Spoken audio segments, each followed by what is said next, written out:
राधे राधे दोस्तों। प्रभु श्री राम ने रावण का वध किया था। इसमें माता दुर्गा की भी अहम भूमिका है। आज के प्रस्तुत किए गए वीडियो में हम इस बारे में जानेंगे और ये भी जानेंगे कि क्यों महिषासुर को माता दुर्गा के साथ पूजा किया जाता है। चलिए दोस्तों, वीडियो में आगे बढ़ते हैं। दुर्गा माँ की यह कथा रामायण से जुड़ी हुई है। जब लंकापति रावण माता सीता का हरण कर लंका ले गया था, तब ब्रह्मा जी ने रावण का वध करने और लंका पर विजय प्राप्त करने के लिए श्री राम को माँ दुर्गा के स्वरूप माँ चंडी की पूजा करने का सुझाव दिया था। इस पूजा के लिए श्री राम को माँ को 108 नीलकमल के पुष्प अर्पित करने थे। ब्रह्मा जी का सुझाव मानकर श्री राम ने माँ चंडी का आह्वान शुरू किया और 108 नीलकमल के फूल मंगवा लिए।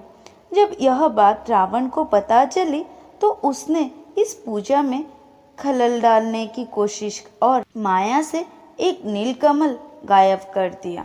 तब माँ चंडी की पूजा करते समय जब श्री राम को एक नीलकमल का पुष्प गायब होने की बात का पता चला तो श्री राम को लगा कि उनकी पूजा सफल नहीं होगी। ऐसा इसलिए क्योंकि नीलकमल का फूल बेहद दुर्लभ है और आसानी से पाया नहीं जाता है। लेकिन बाद में उन्हें याद आया कि उनके भक्त उन्हें नीलकमल से संबोधित करते हैं। ऐसे में श्री राम ने माँ चंडी को नीलकमल की जगह अपना नेत्र अर्पित करने का फैसला किया। तो दोस्तों, श्री राम ने एक एक कर 107 नीलकमल के पुष्प माँ चंडी को अर्पित कर दिए। आखिरी फूल अर्पित करने के लिए उन्होंने अपने तरकश से तीर निकाला और अपनी आंख निकालकर माँ के चरणों में चढ़ाने का फैसला किया। श्री राम तीर से अपना नेत्र निकालने ही जा रहे थे कि तभी माँ जगदम्बा उनके समक्ष प्रकट हुई। माँ ने कहा कि वो उनकी पूजा से बेहद प्रसन्न है। ऐसे में श्री राम को उनका नेत्र अर्पित करने की आवश्यकता नहीं है। इसके बाद माँ जगदम्बा ने श्री राम को लंका विजय का आशीर्वाद प्रदान किया। फिर श्री राम ने लंका पर विजय प्राप्त कर रावण का वध किया और माता सीता को बंधन मुक्त कराया। इस दौरान कहा जाता है कि जब प्रभु श्री राम रावण का वध कर रहे थे, उनके तीर के नोक पे स्वयं माँ जगदम्बा विराजमान थी, जिससे रावण का वध हुआ था। इसलिए हर साल जब दशहरा मनाया जाता है, उस दौरान रावण दहन भी किया जाता है। दोस्तों, नवरात्रि के दिनों में आपने देखा होगा कि जहाँ भी माँ दुर्गा की पूजा होती है, वहाँ माता की मूर्ति के साथ उस परम शक्तिशाली असुर महिषासुर की भी प्रतिमा माता के साथ होती है। इस मूर्ति में माता त्रिशूल से महिषासुर का वध कर रही होती है। तस्वीरों में भी माता के साथ महिषासुर को दर्शाया जाता है। लेकिन क्या आपने कभी सोचा है कि माता के साथ महिषासुर क्यों होता है? दरअसल इसके पीछे माता का करुणामय हृदय है, जो शत्रुओं पर भी दया भाव रखता है।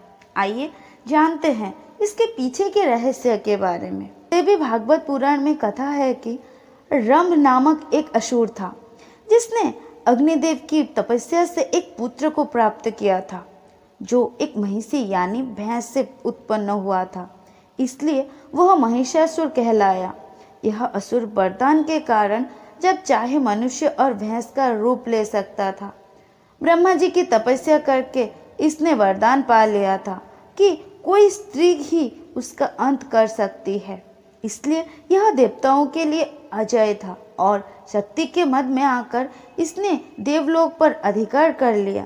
महिषासुर के शासन में देवता और मनुष्य भयभीत रहने लगे। ऐसे में सभी देवी देवताओं ने अपने तेज को मिलाकर एक तेजमय शक्ति को प्रकट किया, जो स्त्री रूप में अवतरित हुई। यही देवी माँ दुर्गा कहलाई।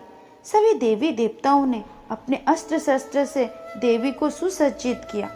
दोस्तों, अब जानते हैं महिषासुर का वध और देवी का वरदान के बारे में। वीडियो में अंत तक बने रहिए।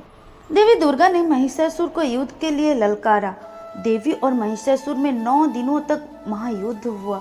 महिषासुर को अपने अंत समय में माता दुर्गा की शक्ति का एहसास हो गया और उस असुर ने देवी से प्रार्थना की, हे माता, आपके हाथों मेरा वध हो और मुझे मुक्ति मिले। मैं आपकी शरणागत हूँ। मेरे उद्धार का अब कुछ उपाय कीजिए।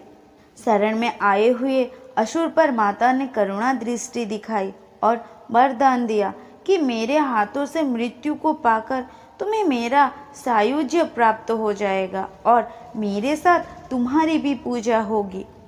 माता के इसी वरदान के कारण देवी भागवत पुराण में बताया गया है कि माता के साथ महिषासुर का वध करते हुए माता की मूर्ति बनाकर देवी की 9 दिनों तक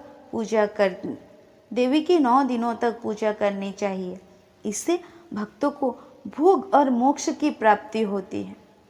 दोस्तों, ऐसे पौराणिक कथाओं के बारे में जानने के लिए हमारे वीडियो को एक लाइक और चैनल को सब्सक्राइब करिएगा और वीडियो अच्छा लगा तो कमेंट बॉक्स में ज़रूर बताइएगा। फिर मिलते हैं दोस्तों हमारे अगले वीडियो में। राधे राधे।